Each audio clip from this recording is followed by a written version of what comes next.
General Vagon has called the Battle of France is over. The Battle of Britain is about to begin. Welcome to the Lead Pursuit Podcast, a podcast covering Blood Red Skies, a game of World War II aerial combat.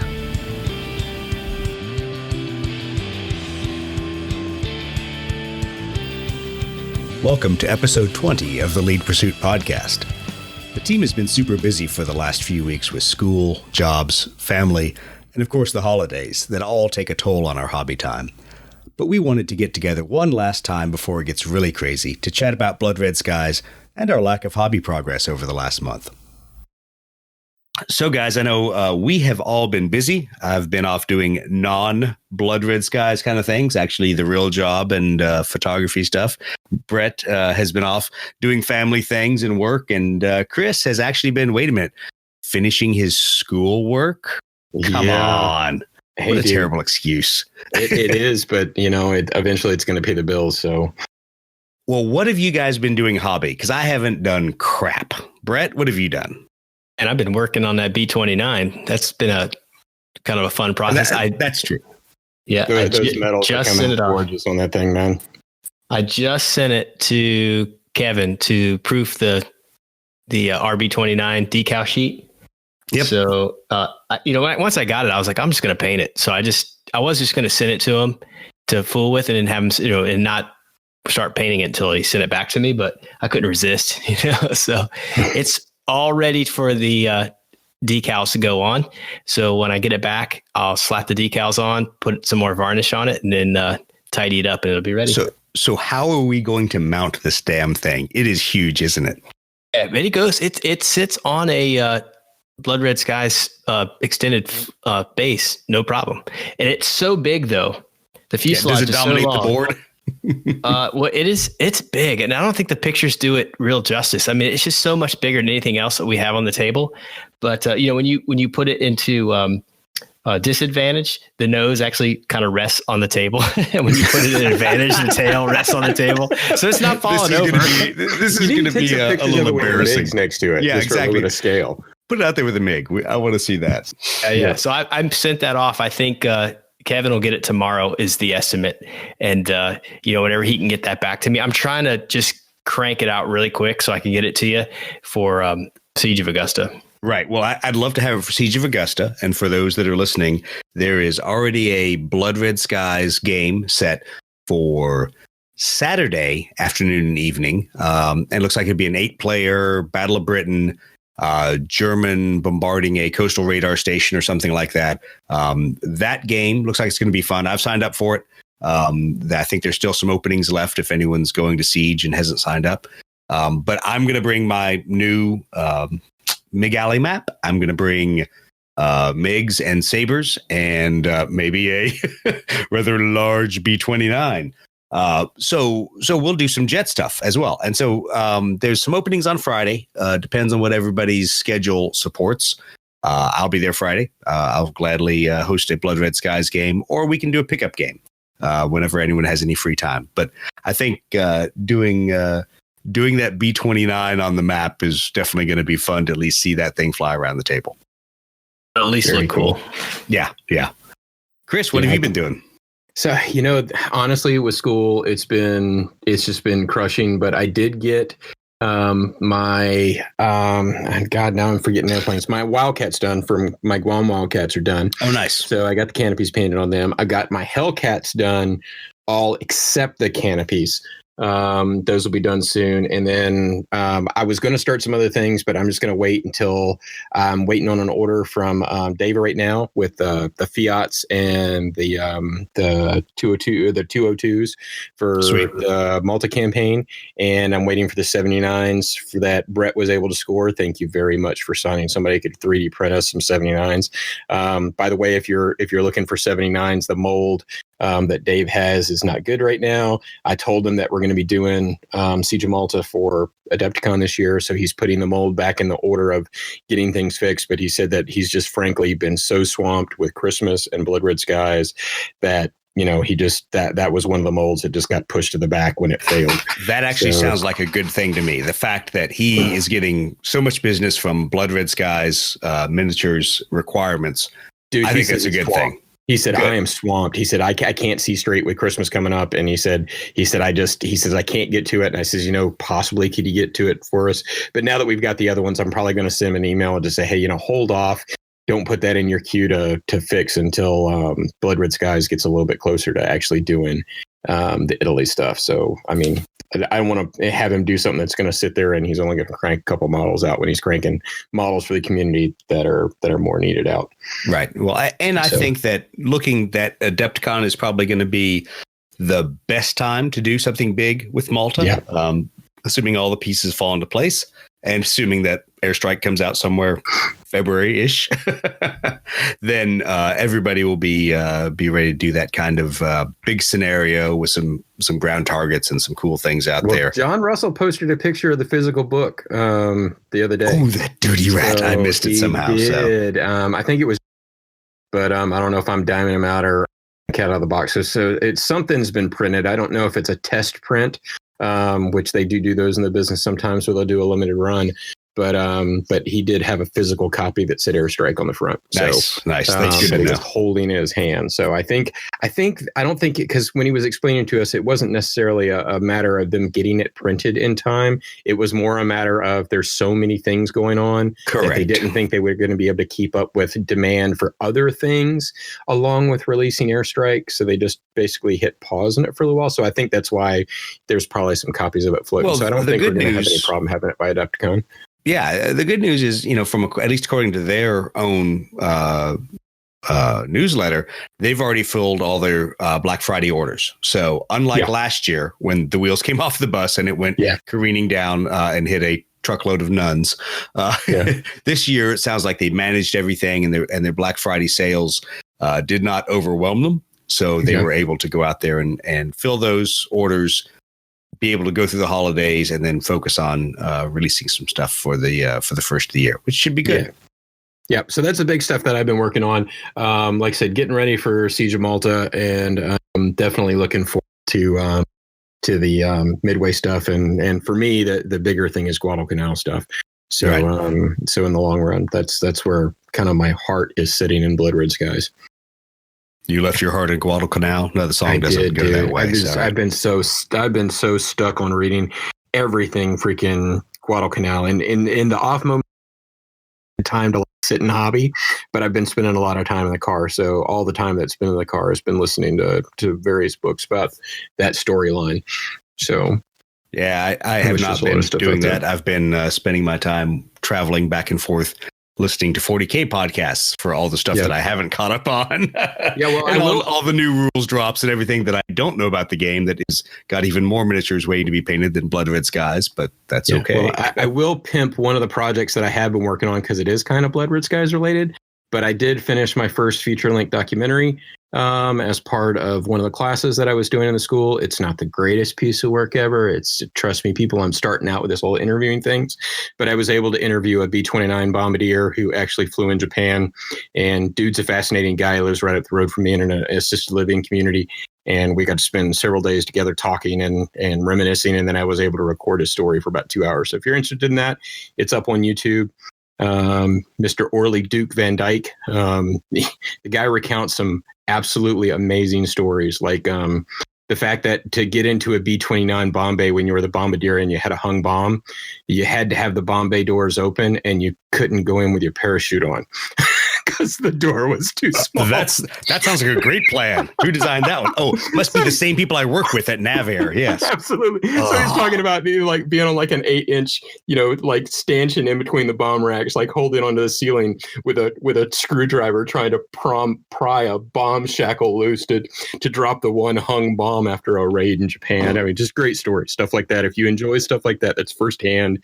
The dude's a genuine hero. So the B-29 has always been fascinating to me, and I'll admit, until probably this year, I did not spend enough time studying just even the physical airplane, but the history of all the different places that it operated. Because everybody always thinks of, operating out of Tinian, Guam, Saipan, atomic bomb, mainland Japan raids. And they forget that it was first introduced into the CBI, the China, Burma, India theater, because everybody was like, we're not really sure how this bomber is going to work out. We're really not sure what we're going to do with it. And they didn't have the air bases secured in the Central Pacific. So if you think about it, these guys with a B-29 that, oh, by the way, we've now validated in Blood Red Skies is a effing huge bomber on the table. They did expeditionary Air Force operations. So they would be in India. They would load up the weapons, take off, fly a loaded airplane to China, land at an EAF that was literally just gravel that the local Chinese had paved, gas it back up, and then go fly and hit either Manchuria, the Japanese airfields there, hit some of the outlying islands around mainland Japan, and then do the whole thing going home. I mean, that is hilarious when you think of bombers, because normally we just think of bombers as these long distance one way trips, not a intermediate stop expeditionary field gassing up a bomber raid in the middle of nowhere, China. Oh yeah. So it's pretty interesting to read some of that history. I didn't know until I started investigating it how many B-29s there were in the Pacific. Yeah. So hundreds. So here's the question. Do you know how many were at the signing of the surrender? So I know that I have a photograph of his flying over and in a formation of 4. But no, I don't know. But I know it was like every plane they could get in theater was in the air. So the coolest thing last week or week after, I guess last week when I was out in Las Vegas, for the International Council of Air Shows, because as a lot of people know, I do aviation photography stuff. But I was out there talking to a lot of air show people, and one of the speakers we had was the lieutenant colonel who led the entire flyover for the surrender of Japan. And you may ask yourself, well, why did they do a flyover? And it literally was to intimidate the entire Japanese military by saying, after you sign the papers, you're going to sit here and you're going to watch for an hour as B-29 after B-29 after B-29 flies by. And I don't have the number off the top of my head. I'm sitting here trying to type and bring it up off the internet. It was like 540 B-29s. Every B-29 in the Pacific Theater repositioned to be part of this flyover.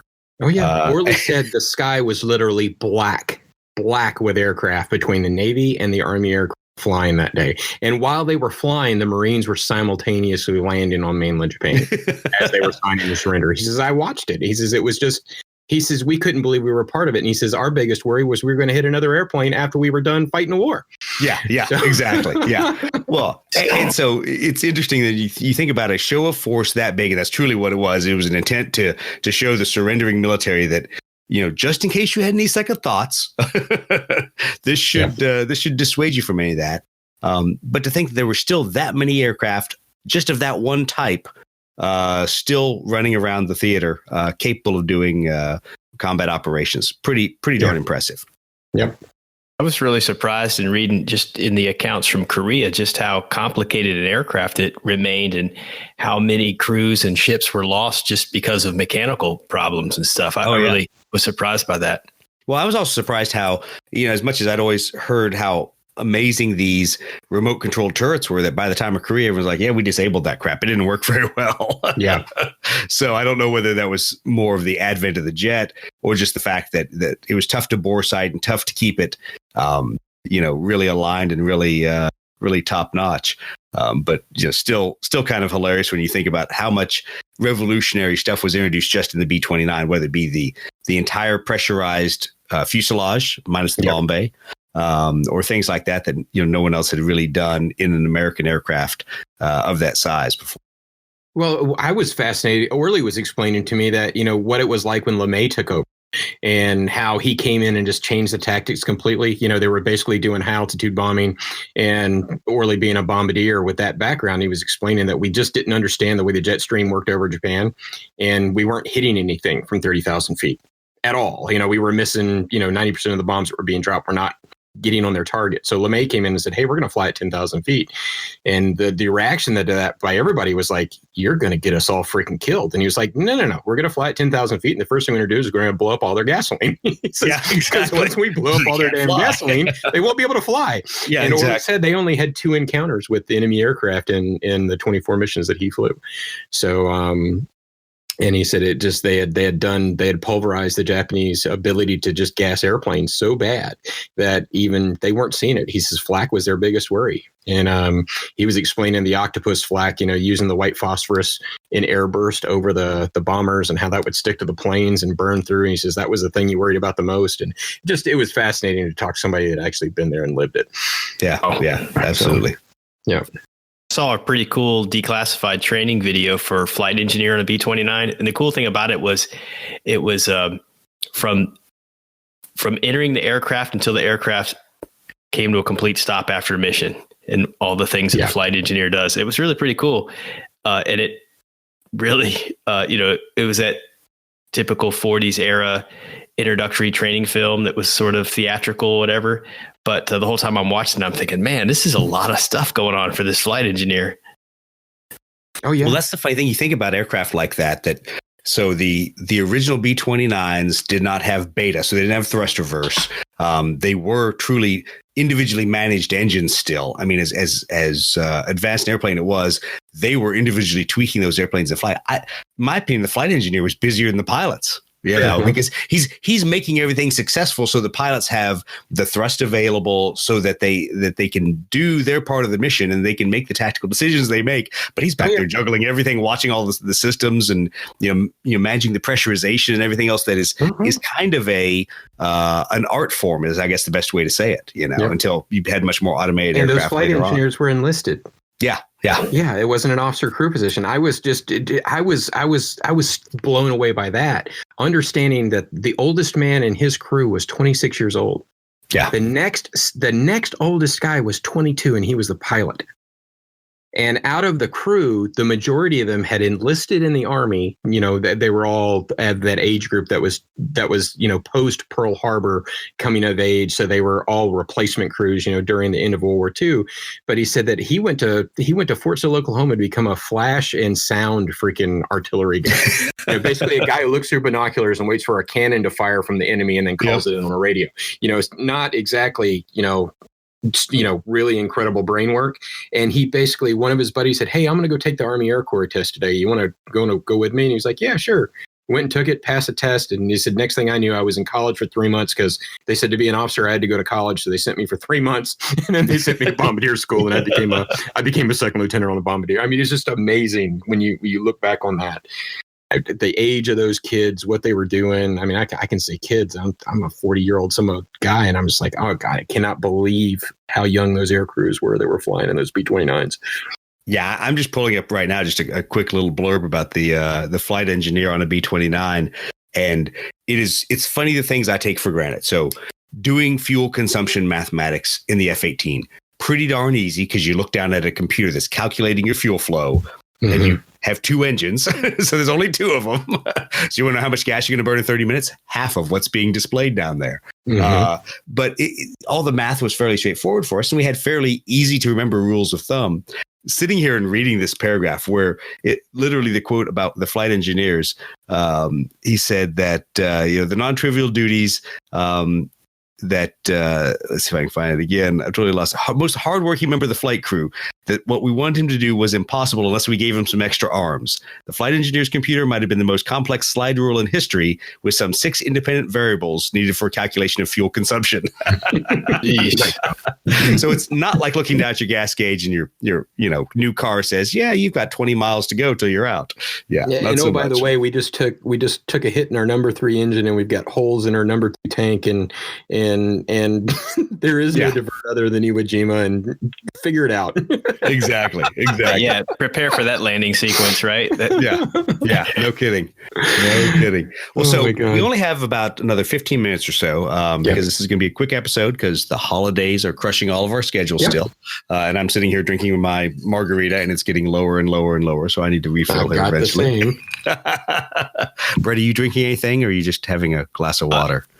I just finished some Evan Williams, a little spiked eggnog, actually. Ooh, aren't you just the holiday themed guy? Right way. In the spirit, yeah. I was wrapping presents before we started recording, so yeah. Bah humbug, presents, whatever. I'll give them coal. But no, so I want to talk real quick about what we're planning on doing after the holidays. Obviously, we've mentioned Siege of Augusta. That's coming up. Coastal Con is also coming up here in February in Beaufort, and that'll be the 22nd, I believe, of February. And I'm going to be here for that because, well, it is kind of my hometown, so I can't exactly ditch the convention that's in my own hometown. But then once we get into March, we've got Adepticon at the end of the month. We know that Friday, we're all going to plan on playing some Blood Red Skies games, right, guys? Yes, we are. Absolutely. But once again, the tables, other than the Bolt Action Nationals, should be fairly open, and there should still be some room. So if you show up to Adepticon and you see a bunch of other Warlord game stuff going on, look for those of us that have been exiled to the corner table or whatever. Mm-hmm. But we have assurances that we have some room out there to still be playing Blood Red Skies, even as the pretty large Bolt Action Nationals are going on. And so we obviously want to support Warlord with that, but we thank them for giving us a chance to do some Blood Red Skies demo stuff. And once again, I'll say, everybody keep messaging us. We've been having some good conversations about the new Warlord website out there. We've been talking to people about a couple of the rules revisions that are coming up. But shoot us either a message in the Blood Red Skies Ready Room, or send us go to our website leadtopursuit.net and drop us a contact form there. And let us know when you want to get together and play and what you want to do. Brett, what are some of the things that really you're going to focus on once you get through the holidays and are done wrapping gifts? What's your next big project? JU-88 for Malta. I've got JU-88s, ME-109, BF-109Fs, and I got to do some more Stukas. Yeah, so I've got a pile. I just placed my order with Dave. Just paid for it, so it should be shipping this week or next week. I'll be getting it. Well, Hurricanes are my big priority for Malta. What is not my priority is anything with 2 sets of wings. So gladiators, albacores, swordfish. Yeah, nope. I'm not ordering any of those models. So if you're coming to Adepticon and you want to fly biplanes, go buy your own fucking models. I'm not going to support any of those. I didn't mention my order that from Dave is there's 2 more B-29s in that order. Oh, geez. You have a problem. It's a painting problem, but it's a problem. Yeah. So I'm really staying away from the biplanes. And I joke that I don't like the biplanes, but because I'm trying to constrain my hobby work right now to really be to planes that are going to be multi-theater. So the Hunters, the Hurricanes, the Spitfires, getting those all worked up. So we'll have plenty of those to put into the game. I will have some ferry Fulmars that we can use, and we can kind of use those as proxies for ferry battles if we need to.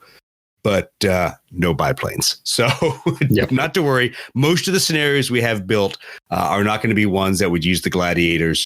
So also, if you bring your own airplanes, if you show up and you've got ME-109s, if you've got Hurricanes, if you've got Spitfires, those are all the planes that we'll use anyway for some of the larger scenarios. So everything should work out pretty well there. Chris, what are you going to be shooting for after the first of the year? It'll be getting the Italian stuff done as soon as it gets in from Dave. And if I get the 79s from Brett, I'll get started on those right away. I just want to I'm doing 4 the 202s, 4 of the Fiats, and 3 of the 79s. So those will all be done for the Malta campaign so that different people that come up can play Italian aircraft. And then after I get that done, I will probably switch focus and continue on the Russian stuff. And when I say Russian stuff, I mean Russian front. I've got a lot of Russian aircraft done, with Stalingrad probably being released along that timeline. John Russell's asked us to have at least 1 Russian table going. So I will take the lead on that. I've already got a map that we can use for it. And I will be doing all the various Russian aircraft. Plan is to have 2 different mission sets that you can run on that map. One is going to have the Normandy Nima, the French squadron, the Free French that flew for the Russians. I already have that squadron painted and done. And I'm also going to have Lydia Litvak's Partners in Crime, the White Rose of Stalingrad, and we'll work out getting some 109s and some 190s and some stuff that are theater appropriate. And then I'll figure out what other German stuff I'm going to do. So that'll be the focus. Get the Italians done first, and then whatever Russian front, Eastern Front stuff I can get done for before Adepticon. Chris, if you got all the 109s and 190s for that, let me know what JU-88 unit I can paint up because John sent me 3 Ju-88s, the Zvezda models, and okay, that I have those packs. 3 individual aircraft. Each pack is one aircraft. They're on sprues. You have to assemble them and everything. But I had already placed my order with Dave for all the ones I need for Malta. So gotcha. I'll check that out. I could plug those in for Stalingrad and paint those up as well. That'll definitely be something we can do for Stalingrad. That aircraft was used a lot, so we could build one bomber mission for in there, a bomber escort mission. That would actually be really fun for the Russians to have that would be a little bit more balanced instead of having, butcher birds and Focke-Wulfs. I mean, butcher birds and 109s purely against the not so superior aircraft. Well, the good news is if anyone's looked at the Adepticon schedule, there's actually at least 2 days of Stalingrad bolt action set aside in there. Yeah. So there will obviously be an opportunity to do Eastern Front air battles. Yep. So if you got Russian stuff, German stuff, bring that. If you don't, just borrow ours. We want to get people to play more than we care about who shows up with what miniatures. Now, that also brings up, are we going to have something? Are we going to have a tournament? Are we going to have a competitive level? I don't think that's where we are right now, especially I don't think that's where the community is. I know there's a lot of guys that want to do that. I think it's going to take some time to figure it out in the US. And to be quite honest, I'm kind of stepping back and watching how some of the stuff in the UK goes, especially as the rules have evolved a little bit since the last time that tournament stuff was done. So we're really going to concentrate on just having a lot of fun, drinking a lot of beer, and putting a lot of airplanes on the table. So. The 2 guys that I know that are definitely coming to Adepticon have both said that they want to play, but they're not actively playing right now. So they want to learn. So I think we're going to get this year, we're probably going to get a lot of, oh, what is that? Or I heard about this. I've listened to you guys and I'm really interested. But honestly, I've been focused on other things. And it's going to be more about, setting the fly paper out there and seeing who gets stuck to it. Yeah. Well, and even here in Beaufort. So I've had a chance to work with our Beaufort gamers. And no one really is a Blood Red Skies player. They've played a lot of other stuff, Wings of Glory, other systems. But it's been fun to sit there and introduce them to Blood Red Skies and how straightforward it is, and talk through similarities between a bunch of different game systems. But that goes back to my point that at Siege of Augusta, there's obviously a decent sized Blood Red Skies community, and it will definitely be played and demoed even in some times when it's not just being done as pickup games here at Coastal Con in Beaufort. So and I know John Russell's going to bring all of his Pacific stuff, and I've got 2 squadrons of Zeeks that are painted. I've got Hellcats, I've got Wildcats. I mean, Blood Red Skies is small enough that I'm probably going to bring everything I got. I mean, I'm just going to pack it all up and bring it because the only other thing I'm playing at Adepticon this year is the you're going to play Zone Mortalis with some Space Marines. But actually, I'm going to play Mechanicum like I always do. I might bring some of my Sons of Horus, but that'll be the only thing I'm not doing other than Blood Red Skies. Aren't your Sons of Horus going to team up with Brett's Marines? I don't think I'm bringing Marines this time. So I'll be honest. I put in for an alternate. I don't know what I'm bringing because now it's 1,000 points each for a 2,000 point Zone Mortalis doubles game. That sounds like so much fun, though. It sounds like 500 just was not. It was not necessarily always fun because it's limiting, but it's also not fun because there's so much stuff you can't bring.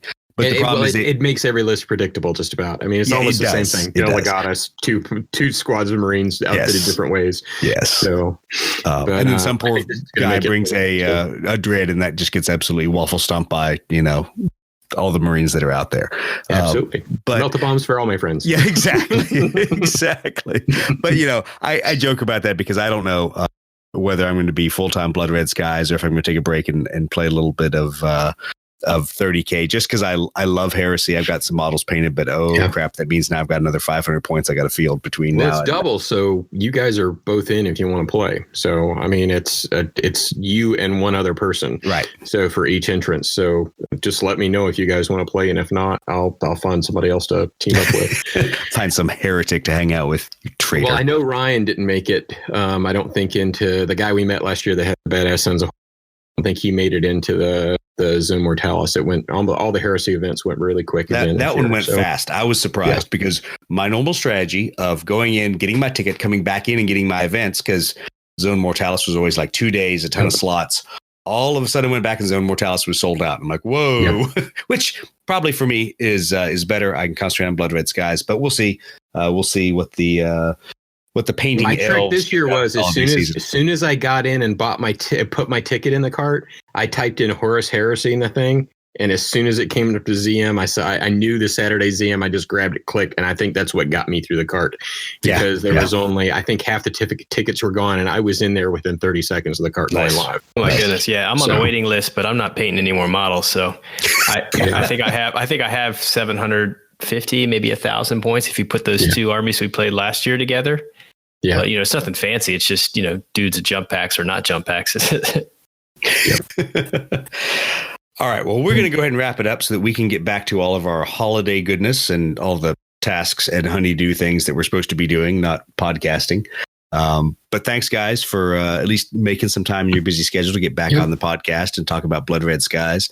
I'd like to encourage our listeners, as always, to give us some feedback, shoot us some comments, make fun of us, go into the Blood Red Skies Ready Room and say, those guys at Lead Pursuit, they're the worst ever, and I wish they would stop their podcast, and we'll just laugh at you and keep podcasting. Hey, Doug, can we say a special shout out to Steve Toth? He reached out to us and got involved with us, helping with those SM79s, and they look awesome, and he's helping a lot with these decals for the B29s. Absolutely. Really appreciate all the help there. I will laugh because he is about as ADD as the rest of us. And so as soon as we all started jumping on chat and throwing out ideas, I think we invented enough Blood Red Skies work, probably until like the 5th or 6th supplement or edition of Blood Red Skies is released. So I think I want to thank him for helping us out. But I think that we may have only dug our Blood Red Skies hole deeper by engaging. So really appreciate everything that the community has been doing recently. A lot of talk about the Italian aircraft, a lot of feedback on some of the Malta scenarios.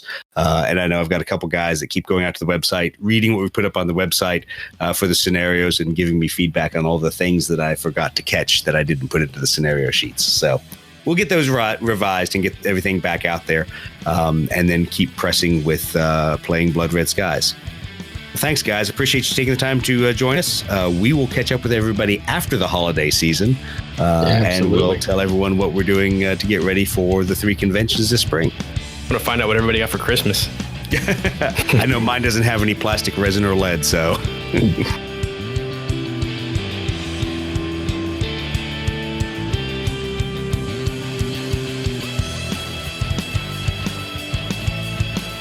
have wanted to send you stuff on Facebook every time I see that trailer pop up on my news feed. Oh God, I've resisted. I've reached this point of what's the word I'm looking for? Just resignation, where I'm just like, I'm going to see the movie. I'm probably going to hate it, and everyone else is going to fanboy about it or hate it, or no one's going to be anywhere in between. I'm like, I'm still going to go see it, but there's going to be points I'm just going to roll my eyes and go, okay, whatever, as I'm sure Rangers do watching Black Hawk Down, as I'm sure, any military individual does with their specialty. They sit there and go, oh, okay, that's not the way it happens. How many people that trashed Midway, though, are going to freaking tell you that freaking Top Gun 2 was best?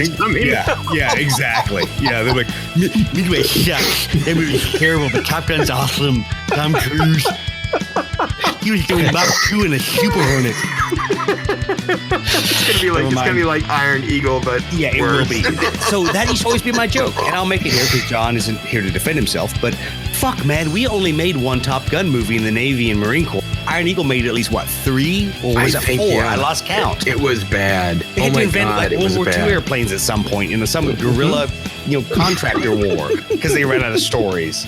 I thought that was a big joke. The Navy, it's not just a job; it's a movie. Yeah.